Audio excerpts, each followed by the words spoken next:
आज की कहानी है पीतर ऋण। डैड, मेरी कंपनी का जो नया ब्रांच खुला है ना इंडिया में, मुझे उसका चार्ज दिया गया है।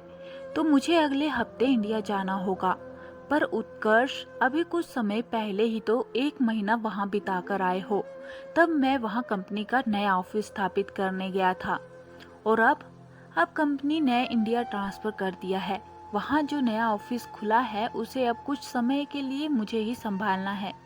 धक्का लगा उन्हें। फिर से इंडिया कितनी मुश्किल से पीछा छुड़ाया था उस देश से उन्होंने। दीनानाथ पाटिल उफ डैनी ने। लगा जैसे किस्मत फिर से उन्हें उसी ओर खींच रही है। डर भी लगा। उत्कर्ष, तूने मना क्यों नहीं किया? कह दे मेरे पेरेंट्स सीनियर सिटीजन हैं, उनकी तबीयत भी सही नहीं रहती, मैं नहीं जा सकता। ये सब बातें नहीं सुनी जाती हैं मल्टीनेशनल कंपनी में डैड। उन्हें बस अपने काम से मतलब होता है। तो तुम कोई दूसरी नौकरी ढूंढ लो, तुम्हें तो कोई भी नौकरी मिल जाएगी। इतने हाईली क्वालिफाइड हो। ये एक चैलेंज है डैड। कंपनी को जब इंडिया ब्रांच से प्रॉफिट मिलने लगेगा तो मेरा कैरियर ऊंचाइयों पर पहुंच जाएगा।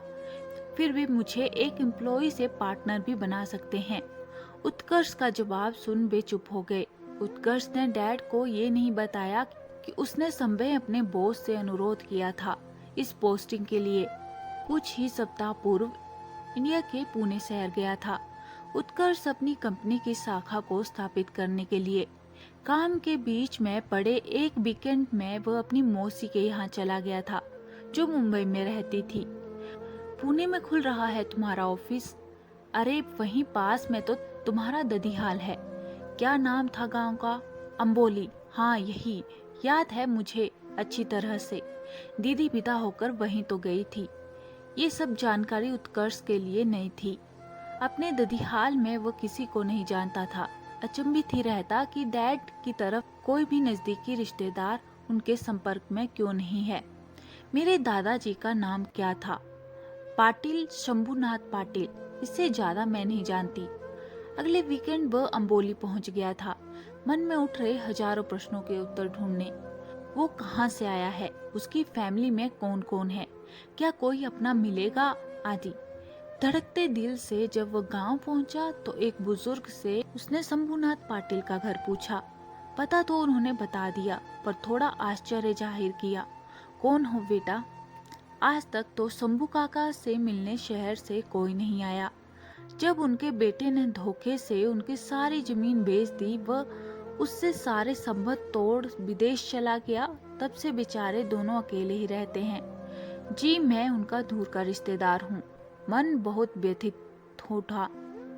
उसके दादा दादी जिंदा हैं, इतने बरसों से अकेले रह रहे हैं और उसे पता ही नहीं। घर की स्थिति बहुत अच्छी नहीं थी, परंतु जो वृद्ध सामने बैठे थे उन्हें देख उसकी आंखों से गंगा जमुनी धारा बह निकली। कृशकाय शरीर पर एक छंटाक मांस नहीं, पर अपना सब कार्य संभव करते हुए। क्या यही उसके दादा दादी हैं? उनके पाम छूते हुए जब उसने अपना परिचय दिया तो उनको संभाल पाना उसके लिए असंभव हो गया। इस मुलाकात ने संभव उसे भी बहुत अस्थिर कर दिया था, परंतु इस वृद्ध दंपति की हालत को शब्दों में बयां करना उसके लिए नामुमकिन था। जिसका उन्होंने दशकों से सपना देखना भी छोड़ दिया था, वो अगर सच बन उनके सामने आ जाए तो दिल की धड़कन तो कुछ पल को रुक ही जाएगी।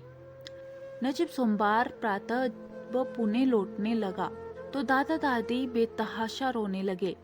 उन्हें लग रहा था कि उनके पुत्र की तरह उनका पोता भी अब कभी लौट कर नहीं आएगा।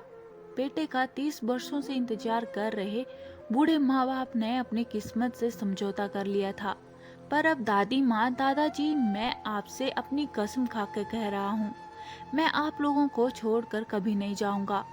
फ्राइडे शाम को मैं वापस आ जाऊंगा, आप बिल्कुल निश्चिंत रहें। नौकरी तो करनी है ना।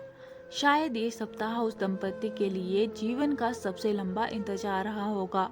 पर जब शुक्रवार को उत्कर्ष वापस लौटा तो मानो उनके जान में जान आ गई। दादी का मुस्कुराता चेहरा तो सचमुच में सुंदर लग रहा था।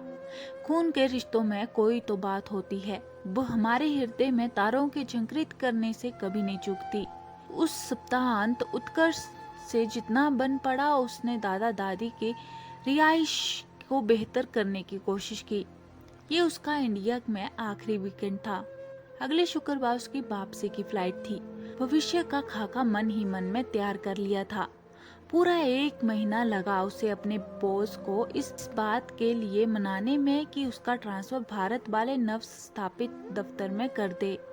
इसके लिए उसे न सिर्फ सफलता का आश्वासन देना पड़ा, बल्कि पहले से कम वेतन पर काम करने के लिए भी राजी होना पड़ा।